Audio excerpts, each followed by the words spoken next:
ئەگەرچی کوردی دەوری شارە زۆری قەسوەتم ئەمما وەسیلەم طیبە و حلمی شەفیع و فەزلی منانە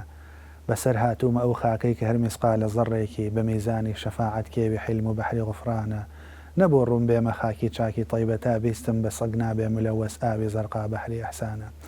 بینەرانی ئازیز و خۆشەویستی بانیژە سڵاوتان لێبێ ئەم کاتتان باش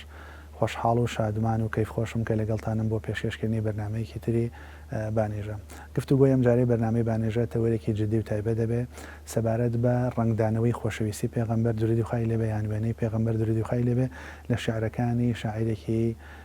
گەورە و بەرزی وەکو نالیدا. گرنگیدانی نالی بە پێغەمبەر ڕوانینی نالی بۆ پێغەمبەر گفتوگۆ یان با بڵێن قسەکردنی نالی لەگەڵ پێغەمبەردا عشقی نالی بۆ پێغەمبەر بنەما و ڕەهەندە عیرفانیەکانی شعری نالی ئەوەندەی بتوانم بە پێی بکاتی بەرنامەکە گفتوگۆ ئەەکەم لەگەڵ زۆر بەڕێز دکتۆر ئاراس حەمەساڵح نووسەر و مامۆستای زانکۆ کاک دکتۆریان زۆر زۆر بەخێر بێ زۆر خۆشحاڵ بووم. زۆر سپاس بۆ بەڕێستان. بەپێی ئەو وردە پێشەکی کە باسم کرد بەگشتی پێغەمبەر درودی خوای لێبێ لە ناو شعری کوردیە و بەتایبەت لە ناو شعری کلاسیکی کوردیە گرنگێکی زۆری پێدراوە چەندین چامە و قەسیدە و مستەزاد و تەرجەعبەند و تەرکیببەندی بە وتراوە حتا لە ئەدەبیاتی فۆلکلۆرە کۆڵێک ڕەنگی داوەتەوە و پەلیشی هاویشتە بۆ ناو شعری نوێ. ئەمەوێ بەگشتی بە فۆرمە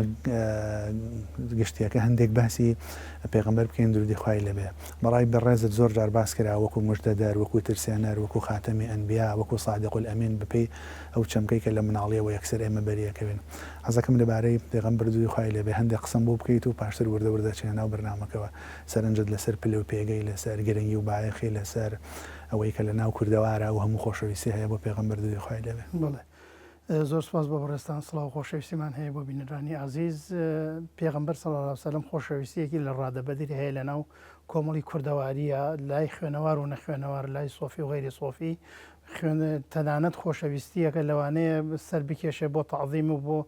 هینێکی ئەوەی کە زۆر لە زانایان ئەو حەزەریان داوە کە پێغەمبەر صلی الله علیه و سلم ئەوە گەورە نەکرێ بچێتە ڕێزی خوا و یعنی خۆشەویستیەکە تا ئەوەندە زیاترش ڕۆیشتووە هەتا ئێسش بەشێکی زۆرینەی کورد سوێن بە پێغەمبەرەخوا سوێن بە مەرقەدی پێغەمبەرەخوا سوێن بە ڕەوزە و مزگەوتی پێغەمبەرەخوا صلی الله علیه و سلم ئەمە هەمووی بەڵگەی خۆشەویستی پێغەمبەر و گەورەی پێغەمبەرە لە ناو کۆمەڵی کوردەواریە. لە ناو بیئە و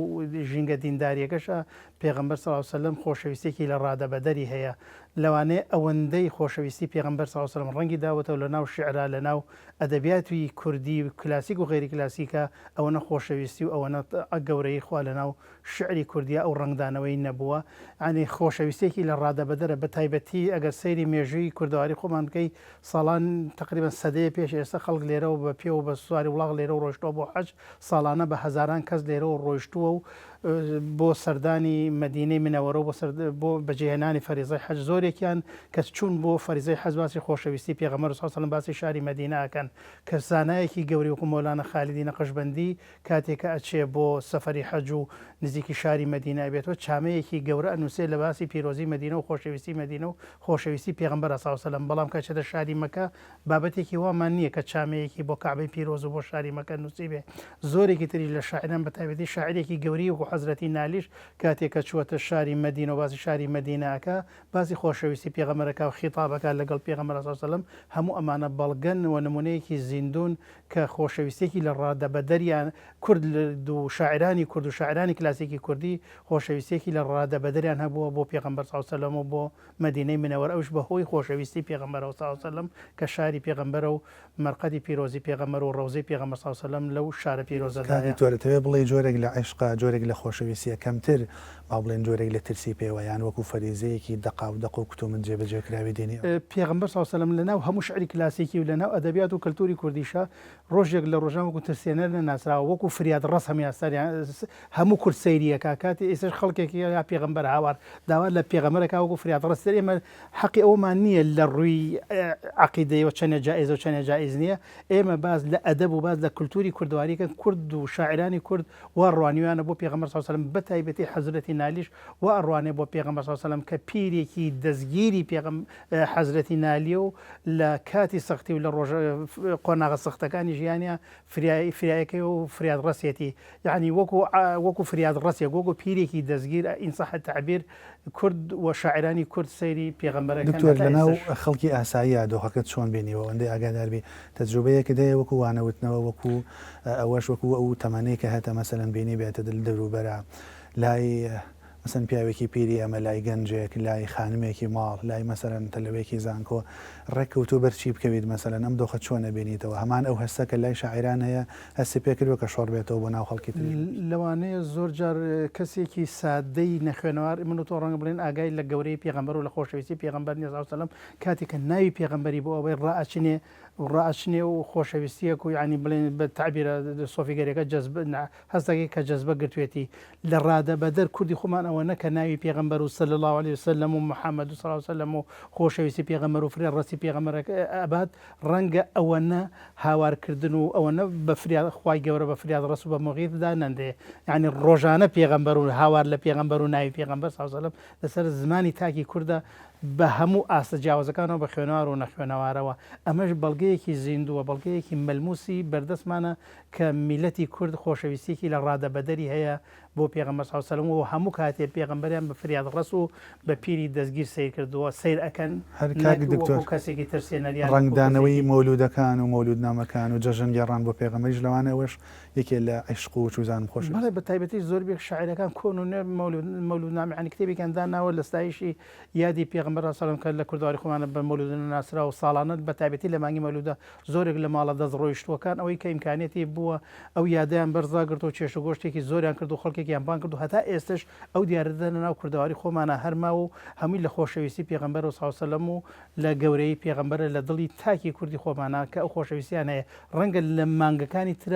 تر ئێمە چەنێ دەلیلی هەیە و فڵانی هەیە ئەمانە حەقی ئەومان نییە ئەلمهم لە خۆشەویستی پێغەمبەر وەکو شکرێک بۆ خوای گەورە کوردەواری خۆمان مەسرفێکی زۆرەکات و چێشتنانێکی زۆرەکات و خەڵکێک زۆر بانگەکە هەر بە دافعی خۆشەویستی پێغەمبەر صلی الله علیه وسلم و بە دافعی شکری خوای گەورەیە کە ئەم پێغەمبەرە گەورەی بۆ ناردوین هەمووی ئەوەیە کە شاعرانی کورد زۆر بیان مەولودنامەیان نووسی و سایشی پێغەمبەریان کردووە و مناجاتیان لەگەڵ پێغەمبەرا کردووە چ جای باز لەوەش بکەین مەسەلەن زۆر جار لاوانەوە و مەولای سەلێ و چوزانم جۆرەك لە زیکر و ئەوەش عشقێکی تایبەتەوە کە بە تاواتی ڕەنگیاوەتەوە کاکی دکتۆر چەمکی عیرفان و ڕەبتی بکەینەوە بە جۆرێک لە پێغەمبەر ناسی و ڕەبزەی پێغەمبەر دوردی خوای لێبێ مەکە و مەدینە و نیشاندانی پێغەمبەر وەک کەسێک کە هێشتا زیندووە و لە ناومانە و ناردنی سەڵاوات بۆی و حتا التحیات لله السلام علیکە و ئەمانە ینی لە جیهانبینی عیرفانیەکە و بەگشتی و لە ناو خەڵکی تەبیعی ئاسایی خۆشمانە پێغەمبەر وا هەست دەکرێت زیندووە یان وا لێ ئەڕوانریان ئەمە چۆنە ئەگەر بڕای لەسەر خۆی هەر لە ڕۆدینەکەشەوە گەر سەری بکەن پێغەمبەر صلی الله علیه وسلم فەرمێت کەسێکە بەخیل ئەو کەسەیە کە ناوی من ئەبات و سڵاواتم لە دیار نادا هەر کەسێک کە ناوی منی برد و سڵاواتی دا و سڵاواتم پێگا و من یان خوای گەورە دەجا سڵاوەتی لەسەردا سڵاو و درودی بۆ ئەنێرێ بە تایبەتی لە ڕۆژانی جومعەشا ئێستا تاکی کورد هەربیکردنەوەی دینی خۆمان و عەقیدەی دینی خۆشمان وایە کە پێغەمبەر صلی الله علیه وسلم هەموو کاتێک بە تایبەتی لە ڕۆژانی جومعە و لە کاتەکان ترشا کە سڵاوات لە دیاری پێغەمبەر دێن هەمومان یەقینمان وایە کە ئەم سڵاواتە بە پێغەمبەرەکە صلی الله علیه وسلم تاکی کوردی نەخوێنەوەریش هەموو کاتێک کە ئەڵێ محەممەد صلی الله علیه وسلم پێغەمبەر صلی الله علیه وسلم یان لە زۆربەی کاتەکانە کە سڵاوات ئەدات و زۆر جار ئەیژمێری ئەمانە بە تەسبیح ئەوانە هەست ئەکا کە پێغەمبەر صلی الله علیه وسلم زیندووە و لە بەرامبەری دانیشتۆ ئەم سڵاوەتی ئەو پێگا ئەو جوابی ئەداتەوە و سەوابەکەی وەرەگرێت تاکی دینداری خۆمان وا بیرەکەن جۆرێ لە دڕۆحی بوون و پرسی ئارام بوونەوە و جۆرێک لە هێوری ئەوانش هێشتا هەر بێگومان علاقەیەکی ڕۆحی بەهێز هەیە لە نێوان تاکی مسلمانی کورد و بەعام بە تاکی مسلمان و پێغەمبەر صلی الله علیه وسلم و هەتا ئێستش کە ئەو عشق و خۆشەویستی کە بۆ پێغەمبەر هەیە صلی الله علیه وسلم ئەگەر تعبیرەکە ڕاست بێ لەوانەیە بۆ هیچ شتێکی تر نییە لای تاکی کورد تەنانەت کە سەحابە هاواران کردووە بی ئومی و ئەبی فیداکە یا ڕەسوول الله بە دایک و باوکمە بە قوربانە بم ئەو خۆشەویستی لە ناو کوردیشا هەیە یعنی سەر و ماڵ و باوک و دایک و مناڵەکانیشی دانێ لە خۆشەویستی پێغەمبەر صلی الله علیه وسلم لەوانەیە کابرا قسەیەکی ناشرین بە خۆی بڵێ بە کەسێکی بڵێ ئاسایی وەری بگرێ بەڵام کەسێک بێئەدەبێ بەرامبەر پێغەمبەرەکە صلی الله علیه و سلم لە ناو کووردا تەنانەت ئەوانشی کە التیزاماتی دینیان نیە و ئەهلی مزگەوت و نوێژ و ڕۆژوژنی پێیان قبوڵ ناکرێت کەسێک غەڵەتێکی بێئەدەبیە خوا نەخواستە بەرامبەر بە پێغەمبەر صلی الله علیه و سلم ڕەنگە گەوردن کێشەی لەگەڵا دروست بکات تا ئێستا کەس ئەو جورئەتەی نییە لە ناو کووردا. کاک دکتۆر بابێنە سەرەوەی کە کەسێک بە زمانی کوردی خۆشەویستی بۆ پێغەمبەر درودی خوای لێ بێ دەربڕات ئەکرێ لە سەروی هەمویانە واس لە نالی بکەین وەکو ئەو شعرەی لە پێشەکی بەرنامەکە خوێندمەوە ئەگەر چی کوردی دەوری شارە زۆری قەسوەتم ئەمە بۆ خۆی دلیلەیان بە چەند بەیتێکی کوردانە کە قورئانت سەناخوانە ئەمە ئەکرێ هەر لە پێشتریشەوە مەسەلەن هەبوو بێ مەسەڵەن چ لە نێو قسەکردنی ئاسایی خۆمانە چ پێش نالی چ دوای نالی چ هەتا لەم سەردەمەشانکە خەڵک هەیە بە کوردی مەدحی پێغەمبەرەکە حتا کەسێکی وەکو حاجە قادری کۆیی ئەڵێ بۆیە بە کوردی مەدح دەکەم تا معنەوە بۆچی حاجی مەدح دەکا بە کوردی تا کەس نەڵێن بە کوردی نەکراوە مەدحی باری لەسەر ئەمە ئەتوانین چی بڵێین مەسەلەن نالی ویسوێتی لە ڕێگەی زمانی کوردیەوە ئەو عشقی خۆی بۆ دەربڕێ بۆی یەک ڕاست بڵێن کە ئەمە عشقێکی کوردیە و ئەمە یەک ڕاست پرسێکی کوردانەیە لەسەرەوە ئەتوانین چی بڵێین نالی لە ڕۆژگارێکە شەڕی زمانی کوردی کردو ئەو سەردەمە زمانی کوردی نەبوو تەنانەت کەسێک نەبووە کە لە خەمی زمانی کوردیە ینی خەمی تاکی کورد نەبووە لە ڕۆژگارێکە نالی کە خەمی زمانی کوردی خوارد و کەس بە ئەلفاظم نەڵێ خۆ کوردی و خۆ کردی هەر کەسێ نادان نەبێ خۆیانەکە هەتا ئێستش ڕەنگە هیوایەتەکەی نالی ناتوێتە دی و خەمخۆرانی زمانی کوردی لە ئاستی پێویستان نەبن ئەو خەمی کە نالی خواردوێتی ڕۆژێکیش نالی یەکێکە لەو شاعرانی کە خەڵکێکی زۆری بەخۆی سەرقاڵ کردووە بە تایبەتی خەڵکە گەورەکان و نووسەرە گەورەکانی کورد کەسی وەکو مامۆستا مەلا عەبدولکەریمی مدەڕیس و کاک محەممەدی مەلاکەریمی کوڕی و فاتحی مەلا عەبدولکەریم و لە سەر و هەمویانەوە مامۆستا مەسعود محەممەدی مەلای کوڕی مەلای گەورەی کۆیە دەیان و سەدانی تری بەخۆی سەرقاڵ کردو و کۆمەڵێک زۆر پرس و گرێ هەیە لە ناو ژیانی نالی و ناو شعرەکانی نالیە تا ئێستا یەکلایی نەبوونەتەوە پیری دەستگیری نالی ئەگەر ئێمە بین بە دوای شعری عیرفانی نالی بگەڕین تەنها پێغەمبەر صلی الله علیه و سلم و لە شعرەکانی ئاماژە بە هیچ شێخێک ناکات بڵێ بۆ نمونە بڵێ مەولانە خالید شێخی منە کە شێخیشی بۆ مامۆساشی بۆ و خزمیشێتی لە سلێمانیا و لە خانەقای مەولانە خالیدا قوتابی و فەقیهی مەولانە خالید بۆ بەڵام لە ناو شعرەکانی ئەم خۆشەویستیە نییە ڕاستە و خۆ بڵێ وەسیتێک نێبیان پیری دەستگیری نالی یەکێک لە کەرەستەکانی شعری عیرفانی یعنی شعری سۆفیگەری ئەوەیە کە شێخەکەی شاعیرەکە شێخەکەی ڕنگدانەوەی زۆری هەیە لە ناو شعرەکانە باسی شێخەکەیەکە باسی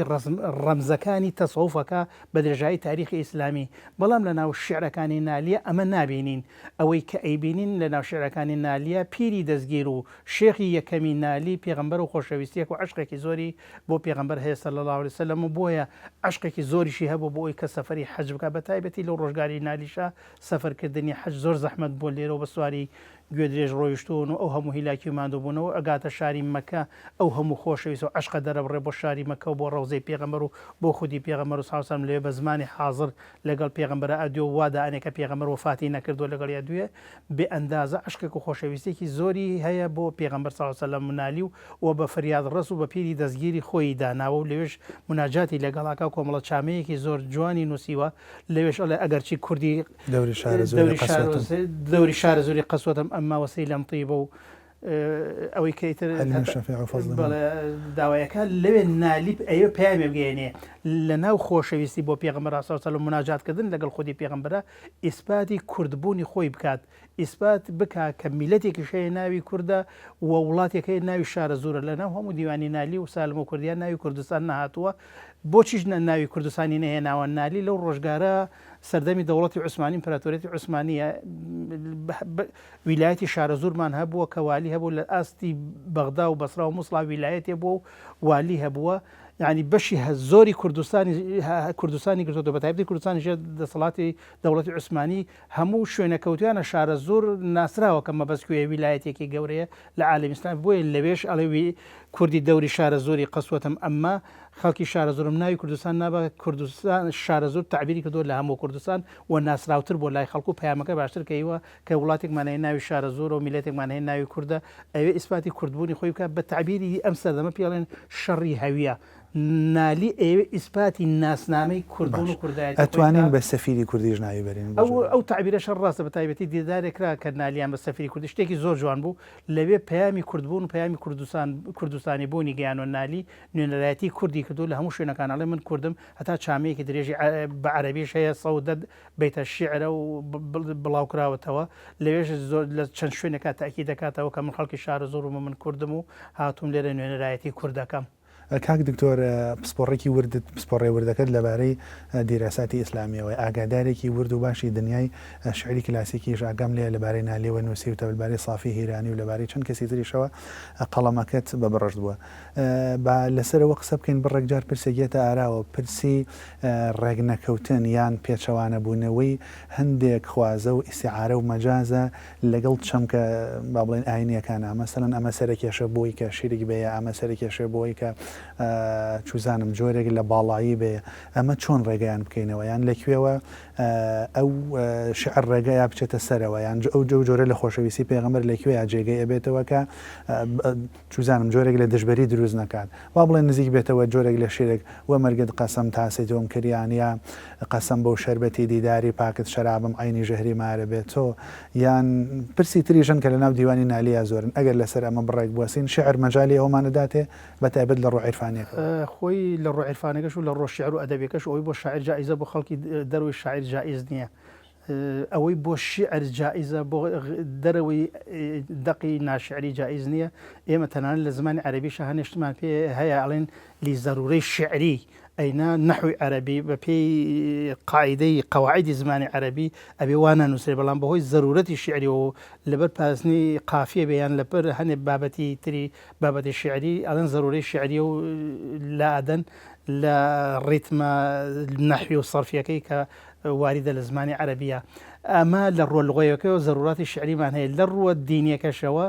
ئێمە زمانێکمان هەیە پێوتێ زمانی شعر زمانی ئەدەب زمانی عیرفان ئەمە عالەمێکە ئەوەی کە من و تۆ تێگەین ڕۆزاهیرەکەی لای شاعیرەکە و لای عارفەکە و معنا نادا بە تایبەتی شاعرێکی گەورێک و نالی وەکو مەحوی وەکو مەولەوی باسی مەیەکەن باسی مەیکەداکەن باسی ساقیەکەن باسی مەیخانە ئەکەن باسی پیاڵە ئەکەن باسی شەرابەکەن ئەمانە ڕۆزاهیرەکەی معناکەی دیارەکە چیە بەڵام لە زمانی عیرفانە معنایەکی تری هەیە هەر کاتێکە باسی مەیانکە یعنی عشق و خۆشەویستی خوای گەورە باسی مەستی مەزبوونە لە خۆشەویستی خوای گەورە لەوێ معناکەی جیایە لەواتاکەی جیایە ئەوەی لە عالەمی شعرا و لە عالەمی عیرفانە ئەو معنای هەیە لە زمانە سادەکەی خۆمانە لە ڕووکەشەکەی کە خۆمان تێگەین ئەو معنای نییە و ئەبێ ئێمە کاتێکە دقێکی شعری یان نووسراوی شاعیرێکە خوێنینەوە بێ بگەڕێنەوە بۆ عالەمە شیعرەکە کە لێوێ بەواتای چییە ئەتەوێ بڵێ بەبێ شارەزابوون لە زمانی عیرفان و لە زمانی تێکست ناتوانانی لێکدانەوە بۆ شعر بکەوت ناتوانانی لە زمانی شاعرەکان تێ بگەیت زمانی دینی زمانێکی سابتە یان بە تایبەتی مەجای عەقیدە زمانێکی کۆنکرێتیە نابێ لێلا بدەیت بە تایبەتی ئێمە عەقیدە پێماڵێ سوێن بە غەیری خوا مەخۆن بەڵام ئەم هاتووە سوێن بە غەیری خواخوا ئەمە عالەمێکی تر و تێگەیشتنێکی تر و لێکدانەوە و تەفسیرێکی تر هەڵەگرێ یان کە ستایشی مەیەکە ئەو ستایشی عشق و خۆشەویستی خواکە ستایشی مەی ناکای ناخۆ من ستایشکردنی مەی حرامە ئێمە بەر لە ڕۆدی نەگۆسەری بکەین ئەبێ بگەڕێنەوە بۆ زمانی عیرفانەوە بۆ قاموسی عیرفان بە تایبەتی لە زمانی عەرەبیە دەیان معجەمی ئەوان پێڵێن معجەمت تەسەوف لە زیاتر فارسیە لە قاموسی عیرفانی ئێمە پێڵێن شعری سۆفیگەری لە زمانی کوردیان شعر عیرفانیەکەش لە فارسیەکەمان وەرگرتووە بە تایبەتی لەم ساڵانی پێشوە قاموسێکیان دەرکرد دوو نووسەری بەتوانە کاک دکتۆر سەباح بەرزنجی و خات و بشرا کەس نەزانی فەرهەنگی پیران ئەوە پێت ئەڵێ کە مفرەدەی عیرفانی بەواتای چیە و کاتێکە شاعرێک ئەو مفرەدەی بەکارهێنا ئەو کەلیمە بەکارهێنا بەواتای چیە لەواتە حەقیقەکەی خۆی لای داوە و بەواتایەکی تر دێت مەیکەدا مەحوی کە باسی مەیکەدایەکە ئەو معنای نییە کە من و تۆ تێگەین و ستایش بێ بۆ مەیخانە ئەو جۆرە شتانە ئەبێ بگەڕێنەوە بۆ زمانە عیرفانی دەست خۆشکاگە دکتۆریان هەر لەم سەروبەندەیە پرسێکی ترێتە ئاراوە پرسی خۆ بە بچووکردنەوەی شعار لە ئاس مەسەلەن پرسە دینیەکانە بە تایبەت لە ئاس پێغەمبەردا لە ئاس شوێنی پێغەمبەریشدا بە نمونەی خۆ بە سەگزانین لە ئاسی ئاستانی پێغەمبەردا ئەڵێ نەبوو ڕوون بێمە خاکی چاکی تەیبە تا بیستم بە سەگ نابێمە لە وەس ئاوی زەرقا بەحری ئەحسانە یا ئەڵێ بە پێ نەهاتوم بەسەر هاتووم ئەو خاکەی کە هەرمسقا لە زەڕێکی ئەم جۆرە لە نەرمینواندن ئەم جۆرە لە خۆ بچووکردنەوە ئەمە پێوتری خۆ بچووکردنەوە ئەمە پێوتری عاشق ئەمە پێوتری خۆ بەکەم زانین ئەمە چۆن لە دنیا ئەدەبی و عیرفانیەکە و حتا لە ناو دنیا ئاینەکەشا باسەکرێ وەڵامی پرسیارەکەم وەرەگرم بۆ دوای ناوبڕێکی کورت و دەست پێەکەینەوە بینەرانی خۆشەویست دێمەوەلاتن.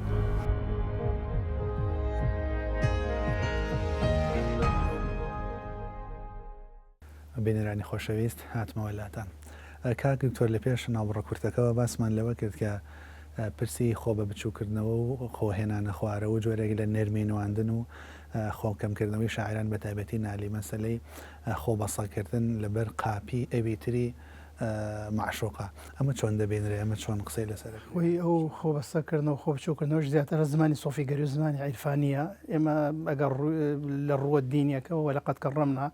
بەنی ئادەمە خۆی گەورە فەرمی ئێمە تەکلیمی بەنی ئادەمان کردووە و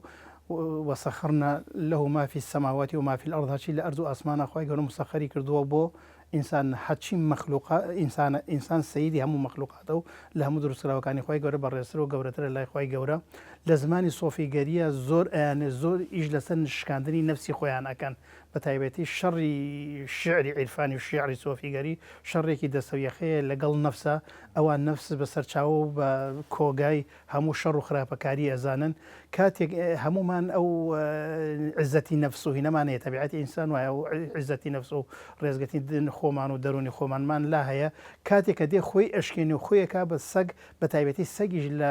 لای کوردەواری و لە ئیسلامیش پێ شریعەتی ئیسلامیش مەخلوقێکی گڵاوە بۆچی سەگیان هەڵبژاردووە یعنی ئەیانەوە ئێمە لە بەرامبەر گەورەی پێغەمبەرایان زۆر جار شێخ ڕەزای تاڵەبانی لە بەرامبەر کاکەحمەی شێخە لە بەرامبەر ڕەمزە لە بەرامبەر شێخەکان و ڕەمزەکانی سۆفیگەریە خۆیان ئەەکەن بە سەگ یعنی ئێمە ئەمەنە بچووکین ئەمەنە لە خوارەوەین لە بەرامبەر گەورەی شێخە یان بۆ نالی لە بەرامبەر گەورەی پێغەمبەر سەڵ عەلەیهی وسەلەم ئێمە لە ئاسی سەگاینیان وەکو سەگ چۆن بە وەفایە سەگ ڕەمزی وەفایە تەنانەت عەرەب کە خۆیان شانازیەکەن دەیان عەشرەتیان هەیە کەلبی و چەلبی و چەلەبی شانازیشی پێوەکەن و ئەینووسن و ئەشیڵێن هیچ شەرمێکی لێ ناکەم ینی شانازیەکەن بە وەفاوە عەرەبەکان بۆیە سەگیان بەلاوە شتێکی باشە ئەوانە لای سۆفیگەریش هەموو خۆیان نەفسی خۆیانشکێن خۆیانە بن ئاسی سەگەوە لە ڕوویەکی تریشەوە بۆ شێخەکەیان و بۆ گەورەکەیان ئێمە وەکو سەگ بە وەفاین و ئەو چۆن سەگ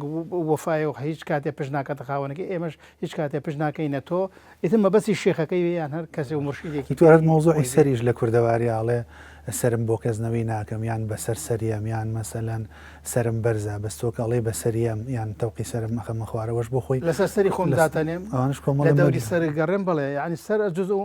مراد و بهی کول ئەوە مەبەست کولەکەیە و نوعێکە لە ڕەوانبێژی لە کوردەواری خۆشمان بەس ئیشی زۆر لەسەر نەکراوە ئەوەش هەر جۆرێک لە نەرمینوان ئینسانیش هەر لە سەری لە سەرم دانانەوێنم بە سەربەرزی ئەژیم مەبەستی هەر سەرەکە نییە ینی کەنالی ئەڵێ بەسەر هاتووم ینی بەرسرین شوێنی خۆم چوزانم نواندنی تەواضع و خۆشەویستی بە گەورەدانانی پێغەمبەر سەڵ عەلەیهی وسەلەم لێرەوە لە کوردستانەوە بەسەر سەر چووە بۆ خزمەتی پێغەمبەر بۆ مەدینەی منەوەرە. کاک دکتۆر بابێنە سەر مستەزادە تایبەتەکەی نالی ئەی تازە جوان پیرم و ئەفتادە و کەوتم تا ماوە حیاتم دەستێ بدەرە دەستی شکستم کە بەسەر چوون قوربانی وەفاتم چەمکی وەفای تایە چەمکی تازە جوانی تایە چەمکی ئەوەی کە بەسەر چوومەوەی تایە و زۆر شتی تریش تا ماوە حیاتم توانین وێنەی پێغەمبەر چۆن لەناو ئەم مستەزادەیە بدۆزینەوە سەرنجت لەسەر ئەو چیە ئەگەر بتوانین هەندێک لەسەری بوەسێن. بەڵێ ئەم دقەی نالی کە تازە جوان بۆ پێغەمبەر سەڵ عەلەیهی وسەلەم نووسیوێتی ئەتوانین دقەیەکی عیرفانیە بەڵام پیرە دەستگیرەکە و شێخەکەی نالی پێغەمبەر سەڵ عەلەیهی وسەلەم چونکە هەموو کەرەستەکانی شیعری عیرفانی تیا هەیە و وێنای پێغەمبەرەکە سەڵ عەلەیهی وسەلەم پێغەمبەر سەڵ عەلەیهی وسەلەم کە گەنجێکی جوانی 14 ساڵەیە لای نالی پێغەمبەر سەڵ عەلەیهی وسەلەم نە پیر بووە نە کۆچی دوایی کردو هەر بە جوانی و بە گەنجی ماوەتەوە وێنەیەکی عیرفانی بۆ پێغەمبەرەکە سەڵ عەلەیهی وسەلەم چونکە قۆناغی گەنجی و قۆناغی قووەت و هێز و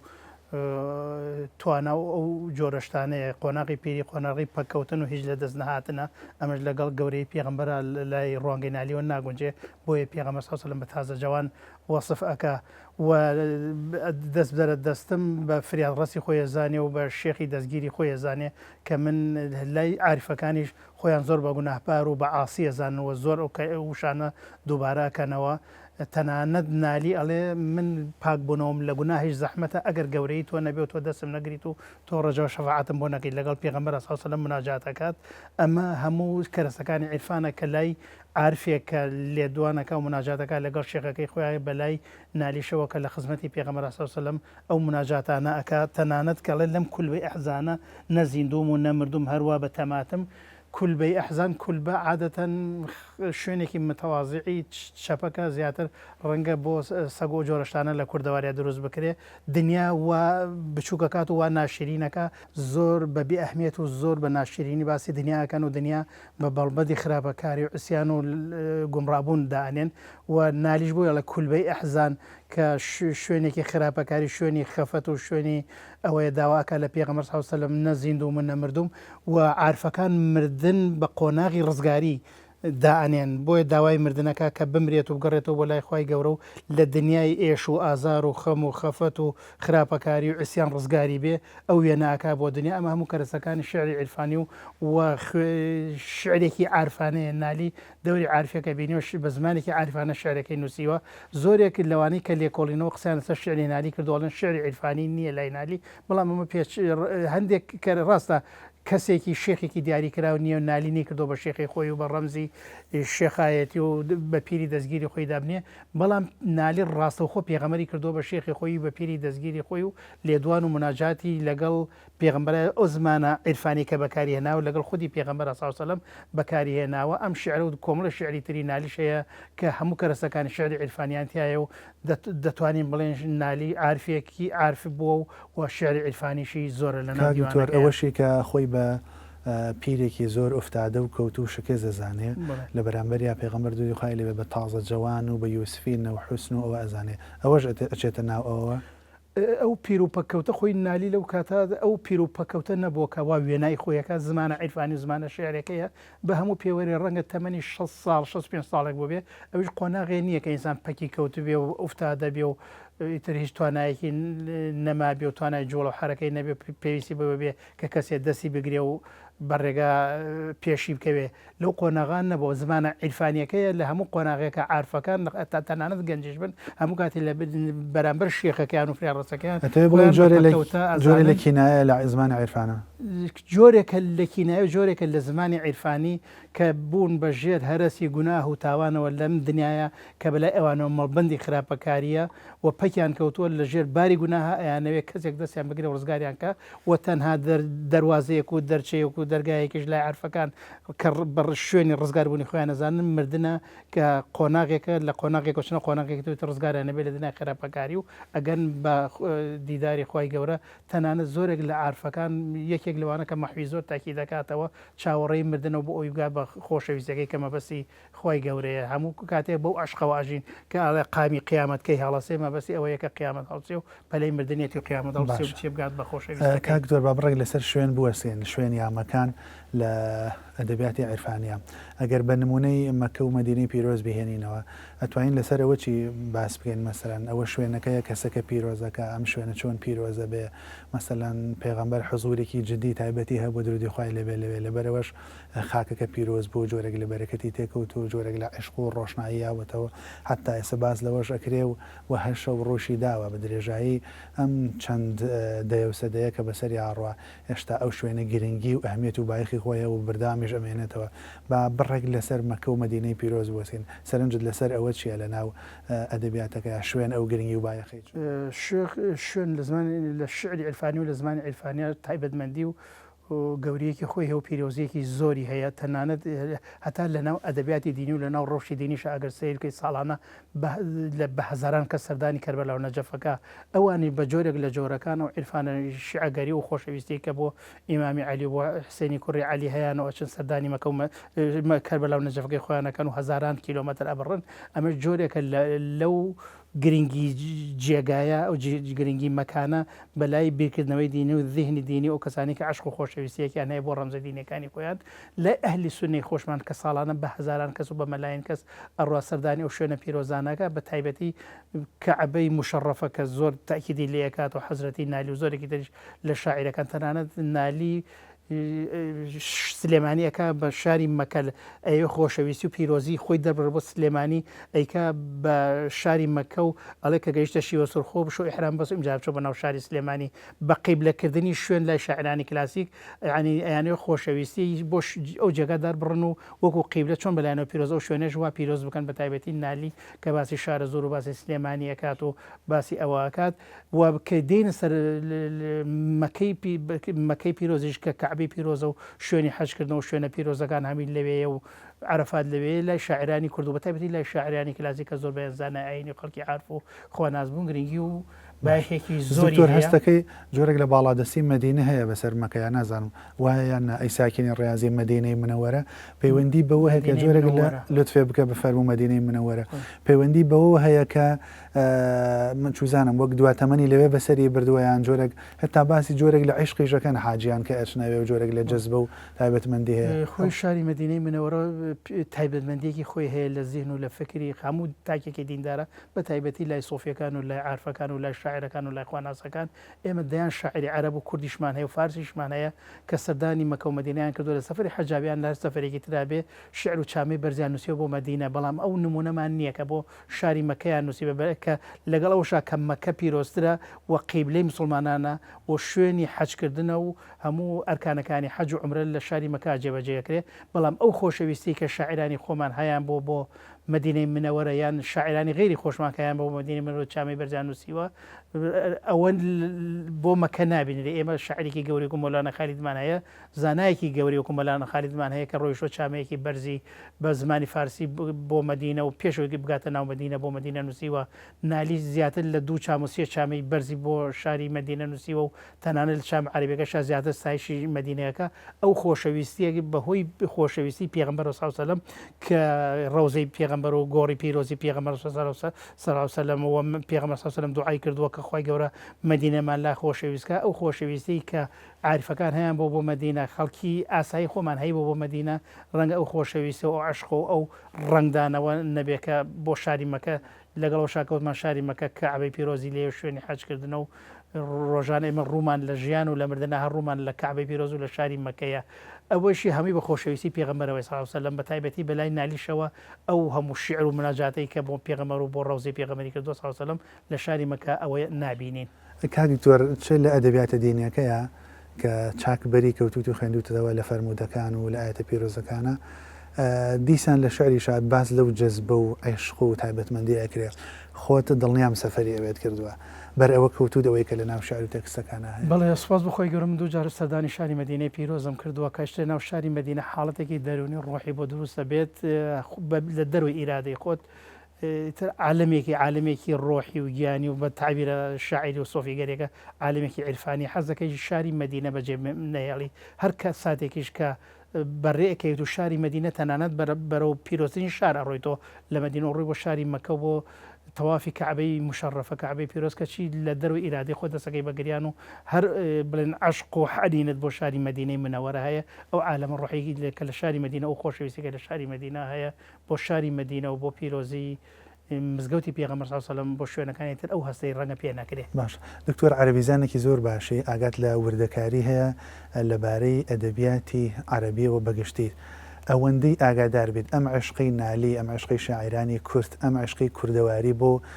پێغەمبەر درودی خوای لێبێ بە ئەو جۆرە لە جیهان بینی ئەگەر لە کاتێکی کورتا بۆم بەراوردکەی لای شاعرانی تر چۆن بینی و تا نەتبینیوە بەتابەت ئاستی نالی لەکوێیە ئەگەر بە سەرنجێکی کورت و سەرپەیی باز نالی نازانم هەر خۆشەویستیم هەیە بۆ نالی و نالی بەلامە گەورەیان هەر وایە بە نالی زۆر گەورەیە و نالی قسەی لەسەر هەشتێک کرد و شعری بۆ هەر بابەتێک گوت پێ ینی لە لوتکایە نالی بە تایبەتی کە شعری بۆ مدینەی منەوەرە و بۆ پێغەمبەر و خۆ بۆ خۆشەویستی پێغەمبەر صلی الله علیه و سلم وتووە لە لوتکایە شعرەکانی نالی بەڵام ئەم خۆشەویستی و عشقەی شاعران شاعرەکان بە تایبەتی لە ئەدەبیاتی عەرەبیشە زۆربەی شاعرانی عەرەبی شعری بەرزی و چامەی بەرز و قەسیدەی بەرزیان بۆ مەدینە وتۆ مناجاتیان لەگەڵ پێغەمبەرا کردووە سڵ وسلم ستایشی و خۆشەویستی شاری مەدینەیان کردووە لە ئەدەبیاتی فارسیشە هەر دەوڵەمەندە بە تایبەتی زۆرێک لە شاعرە گەورەکانی فارسیش کە سەردانی شاری مەدینەیان کردو چامەی جوان و چامەی بەرزیان بۆ خۆشەویستی پێش ئەوی بگەنە ناو مەدینەش ئەو حاڵەتە جەزبە و ئەو عەلاقە ڕۆحی کە هەیان بۆ لەگەڵ مەدینە و لەگەڵ پێغەمبەرە شعری بەرزیان وتووە. زانایەکی گەورەمان هەیە کە زانایەکی تازێ و لەم ساڵانی لە ساڵی 99 کۆچی دوای کردووە ئەبوو حەسەنی ندویمان هەیە کە نووسەرێکی گەورەی و ڕئیسی ئودەبای عالەمی ئیسلامی بۆ ئەدیبەکانی عالەمی ئیسلامی بوو کتێبی زۆرە کاتێک کە لە شاری مەدینەی مەکەی مکەڕەمەوە بەڕێکەوتو بۆ شاری مەدینەی منەوەرە لە خۆشەویستی مەدینە و لە خۆشەویستی پێغەمبەر صلی الله علیه و سلم لەو ڕێگا کتێبێکی نووسی و الطریق إلی المدینە یەکێکە لەو کتێبانەی کە حەزەکەی بە زمانێکی ئەدەبی عرفانی زۆر بەرز نووسێتی حەزەکەی بەردەوام بیخوێنیتەوە چامەیەکی زۆر بەرزە تەنانەت شاعری کەسێکی وەکو مەوسە مەلا عەبدولکەریم مدەڕیسیش کە لە مەکەی مکەڕەمەوە ساڵ 1984 بەڕێکەوتۆ بۆ شاری مەدینەی منەوەرە لە سەفەری حەجایە چامەیەکی زۆر بەرزی بۆ پێغەمبەر و بۆ خۆشەویستی شاری مەدینە نووسیوە تەنانەت کۆمەڵێ لە خەڵکی لای خۆمان و مەلای بەڕێزی خۆمان چوبن خزمەتی و بۆیان خوێندبووە بە شیعر مەوسە مەلا عەبدولکەریم ئەمنە شعرەکەی بەلاوە جوان و خۆش بوو شعرێکی وڵا شعری خۆتە ئەمەنە بەلایەوە خۆش بوو بە تایبەتی مەوسە مەلا عەبدولکەریم شار عارفێکی گەورەیە و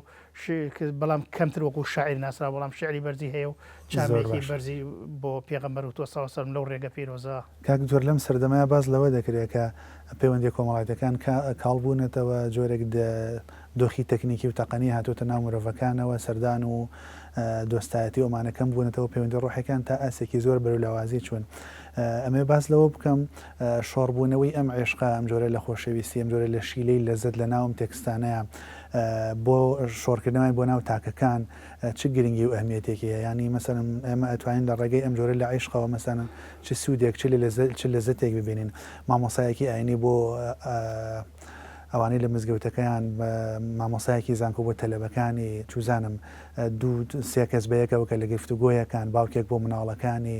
چوزانم لە سەردان و بەسەرکردنەوە و پەیوەندی کۆمەڵایەتەکانە ئەمە ئەتوانێت ڕۆحێکی جوان و تایبەت و جیاواز و جۆرێک لە ئەبدێتمان پێ ببەخشێ. ئەم سەردەمە بە تایبەتی وەکو جەنابەت فەرمووت سەردەمی تەکنۆلۆژیا و ئاڵۆزی و شارستانێتێکی گەورە پێشکەوت و خەڵکەکە زیاتر تێکڵاوی جیهانی مادیات بۆ لاینە ڕۆحی و ئەخلاقینەکان جۆرێک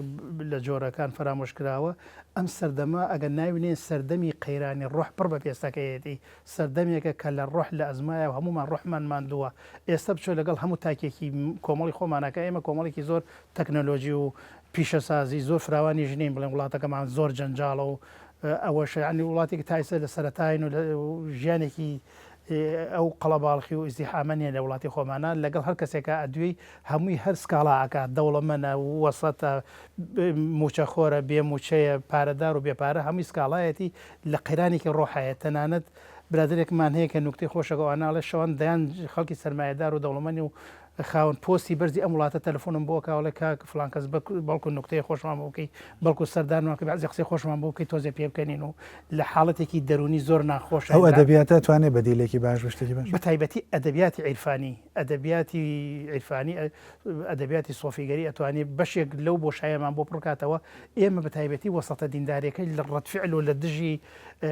هەندێک دیاریدەی ناو سۆفیگەری و جانیبە ڕۆحەکەش ئەوەنە تون هاتین بەملاوە تەنانەت جانیبی ڕۆحیمان پشتگوێ خستووە خۆشمان تەنانەت ئەگەر لەوانەی باسی جانیبی ڕۆحی ئەوانە بکەین خەڵکە بڵێ سۆفیان فڵانیان فیسار و ئەوانە حەزەری ئەوە بکەین بە تایبەتی وەسەتە دینیەکەش هەموو ئیتیجاهەکان بە جۆرێک لە جۆرەکان لایەنی ڕۆحیمان لاوازە و گرنگی بۆ جانیبە نادەین ئەتوانین جارێکی تر بگەڕێنەوە بۆ ئەو چەمکانەوە بۆ ئەو مەفهومانە بە تایبەتی ئەدەبیاتی ڕۆحی و شەرنی هەدەقی شعریش بێ ئێمە توانین کتێب ئەحیا علومەدینێکێکە لەوانە کە یەکێکە لەو کتێبانەوە کە تحقیق و تەخریجێکی باش بکرێت توانێت بەشێک لەو بۆشایمان بۆ پڕکاتەوە کتێبێکی ترمان مەقاصیدی ابن قدامەی مەقدسیێکێک لە منهاج القاصدین یەکێکە لە کتێبە باشەکان کتێبی زۆرێک لە کتێبەکانی ئیبن قەییمی جەوزیە ئەو جانیبە ڕۆحیمان بۆ پڕکاتەوە ئەگەر گرنگی بەو جانیبە ڕۆحی عرفانیان نەبدەین زۆرێک لە کێشە ڕۆحی دەرونیەکان کەیسە پێشە لەن کێشەی دەرونی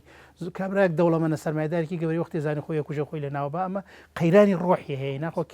قەیرانی کێشەی مادی و ڕەنگە کەسێکی فەقیر بڵێن تاو قەرزاری و لە تاو فڵان خۆی کوشت بەڵام ئەوەشی نییە بۆ خۆی کوشت یان ئەگەر سیر بکەین لە ڕێژەی خۆکوشتن لە وڵاتانی ئەسکەندەناڤیاکەیتر بە هەشتی سەرزەمین سوید و نەرویج و پرتوگال ئۆمانە لەوێ ڕێژەی خۆکوشتن لە سلێمانی زۆر زیاترە. کاک تۆرگە وەکو دو پرسیارم پرسیارەدا ڕاستە بکەم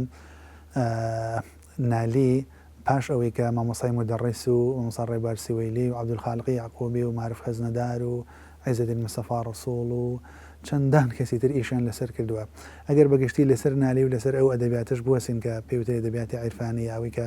خۆشەویستی پێغەمبەر لەم دەقەکانە بەشێک بوولی هێشتا شتی تر ماوە لەسەری بوەسین ینی هێشتا ئەتوانین جوانی بدۆزینەوە ئەتوانین بەردەوامی لەسەرەوە نالی خۆی زۆر شانازیەکە بە دەقە شعرەکانی وڵێ لە ئاستێکی بەرزان و هەر کەسێک ئێوێ کوتاڵی باش بکرێت بێ پارچە مسۆدەکانم ئانی ڕژنووس نەک شعرە پاکنووسەکە بێ ڕژنووسەکان و کار بە سەرپێی نووسی مەشتە پاکنووسم نەکردو بێ ئەوانە بکرێتە حجرم پارچە مسەدەم بکڕێ بەڕۆ هەر کەسێک کوتاڵ و پارچەی بێ بەدەل سەوداکە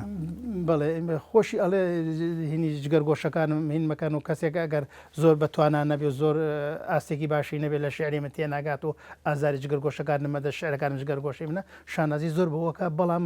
زۆر ڕاستی فەرمۆن نالی دەقەکانی نالی شعرەکانی نالی دەیان خەڵکی وەکو مامۆستا مەلا عەبدولکەریم و کاکە حەمە و مەسعود محەممەد و دەیان خەڵکی تریش و هەتاکو و ساڵانێکی داهاتوتریش خەڵکێکی زۆری بەخۆی سەرقاڵ کردەوە خەڵکی تیژ بەخۆی سەرقاڵەکە و تا ئێستا دەقەکانی نالی قسەی زیاتر هەڵەگرن و دەکرێت لایەنی جوانکاری جوان لایەنی عیرفانی لایەنی ڕەوانبێژی لایەنی ناوەڕۆکی شعرەکانی نالی لە ئێستا و دوات دەیان زانای گەورەی تریش لەم سەردەما و لە داهاتووشە قسە لەسەر شعرەکانی نالی بکە و یەشتر تەفسیرەکانی کۆتایی دەستەکانت خۆش بێ کاکتۆریان چێژ هەم سوودێکی زۆرم وەرگرت بە هیوان بتوانین وەکو هەمیشەمە بگوازینەوە بینەری خۆمان من زۆر سپاسی تۆکەم کاک دکتۆر ئاراس حەمەساڵح نووسەر و مامۆسای زانکۆ درود بۆ ڕۆحی پاکی نالی مامۆسای زۆر بەڕێسی گەورەی نواند و ئەرکت کێشە سپاس بۆ بەڕێزیشان دەستان خۆش بینەرانی ئازیز و خۆشەویست تا بەرنامەیەکی تر و کاتێکی تر تەندروست بن بەخوای گەورەتان